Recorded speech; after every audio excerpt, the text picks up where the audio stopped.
Gözlerin gecemde doğan güneş, sesinde tapıram her bir nefes. Yanında olanda dünya susar, kalbimde adın ebedi yaşar. Kadınım, talihim, canım benim, sen ömrümün en güzel yeri. Elim elinde, yolum yolunda.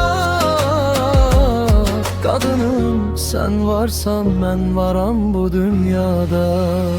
Gülüşün bahar tek açır ruhuma, her bakışın isidir soyuk günümü. Senle her ağrı sevince döner, adını çekende yüreğim titrer.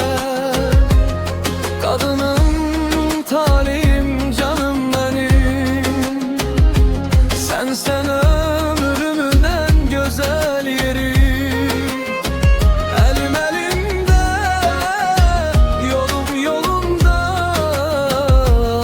Kadınım, sen varsan ben varam bu dünyada.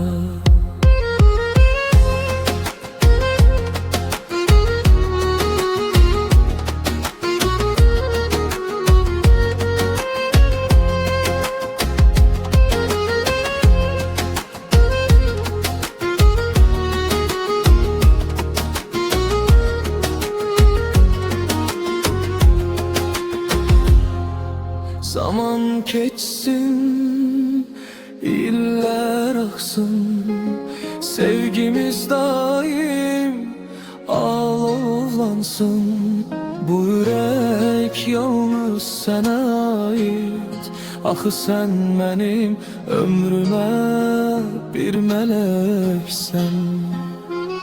Kadınım, sevgim, dualarım seninle tamamdır sabahlarım. Adınla başlayır her bir günüm. Kadınım, sen benim her şeyimsen, seni çok sevirem.